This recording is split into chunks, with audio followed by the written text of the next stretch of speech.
कटाई और कंक्रीटों के महल का निर्माण।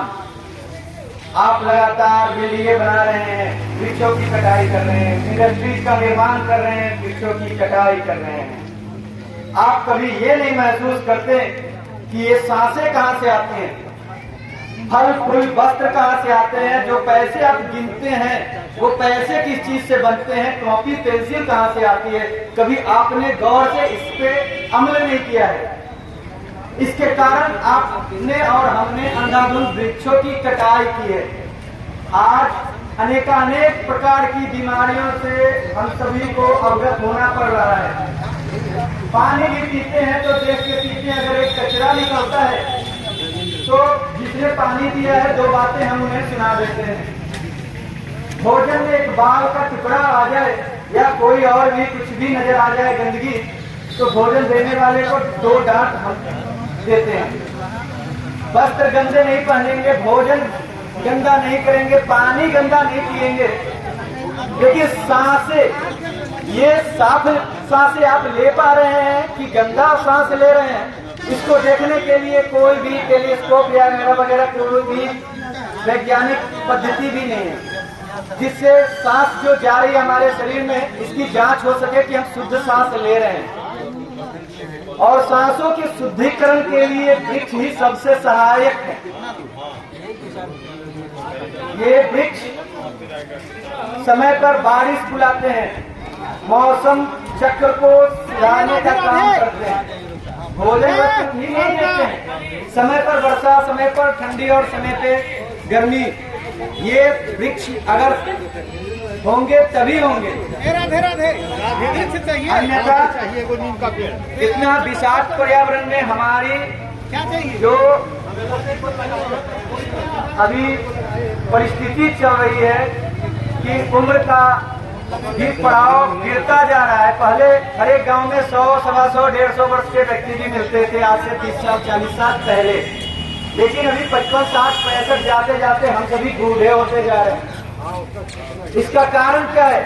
न शुद्ध हवा मिलती है हमें, न शुद्ध भोजन मिलती है। वृक्षों को बचाएंगे तभी ये सभी शुद्ध मिल पाएंगे हमें। और पर्यावरण के शुद्धिकरण के लिए आप ज्यादा से ज्यादा वृक्ष लगाएं। इन्हीं जागरूकता अभियान के अंतर्गत बोधि वृक्ष कॉरिडोर निर्माण सह वृक्षारोपण पद यात्रा में हम लोग 27 जुलाई को बोध गया से पद यात्रा शुरू की है हमने, जो कि कल हम लोगों की राजगीर में इस यात्रा का अंत है। वहाँ हमारी यात्रा समाप्त होगी और इस पूरे यात्रा मार्ग में हम सभी सदस्यों ने प्रत्येक 500 मीटर की दूरी पर पीपल और नीम का पौधारोपण किया। ये पौधारोपण तो हम करके चले जाएंगे, लेकिन इसको बचाना आपकी जिम्मेवारी है। हम इतनी दूर से आए हैं, कोई यूपी से, कोई बंगाल से, कोई उड़ीसा से, बिहार के कोने कोने से, नेपाल से लोग आए हुए हैं जागरूक करने के लिए आप सभी को। हम आज लगा रहे हैं, अपनी बातें आप सबों तक पहुंचा रहे हैं।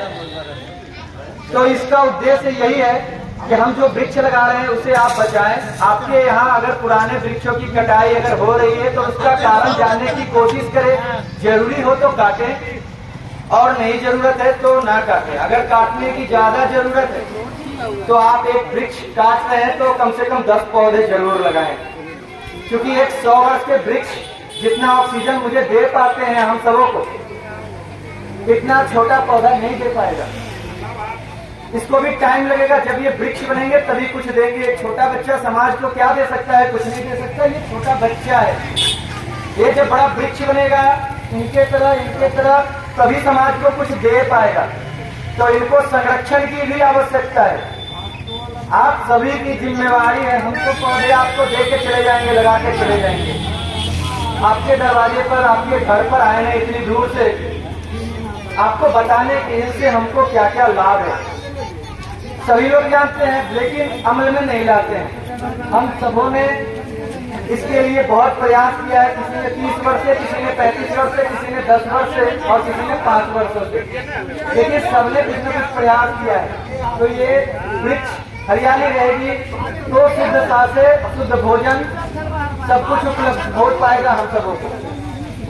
तो शुद्धता के लिए, पर्यावरण की शुद्धि के लिए, आत्म शुद्धि के लिए वृक्ष की आवश्यकता है। ये हमें क्या नहीं देते हैं आप बताएं? सब कुछ देते हैं। अभी गर्मी यहाँ रोड पे आप खुद महसूस कीजिए और पीपल के छांव में जाकर बैठ के देखिए, बरगद की छांव में बैठ के देखिए, 5 से 7 मिनट में आपकी हरासमेंट दूर हो जाती है।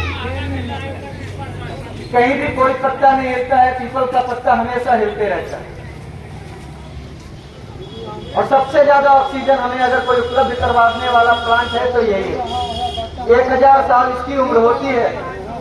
आप अपने लिए तो घर बना लेते हैं, भोजन की व्यवस्था सुनिश्चित कर लेते हैं, लेकिन कभी सोचा है कि दुनिया में इतने ज्यादा वृक्ष कहाँ से आए?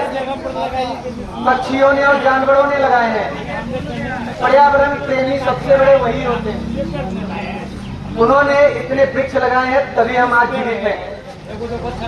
आप अपने पूरे जीवन में 10-20 पेड़ लगाते होंगे और पक्षियां अपने जीवन में हजारों लाखों वृक्ष लगाती हैं।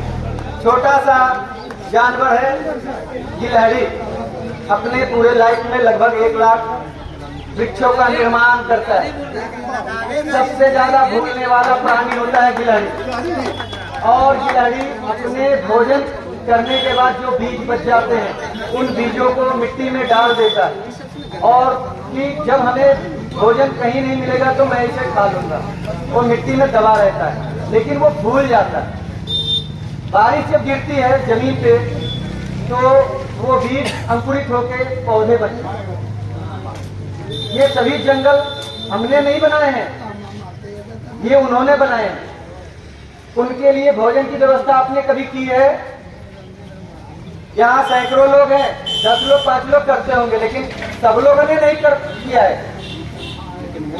लेकिन वो हमारे लिए जीते हैं। जितने भी पशु पक्षी हैं वो हमारे लिए जीते हैं, वो अपने लिए जीते हैं, लेकिन उसी में हमारा भी लाभ हो जाता है।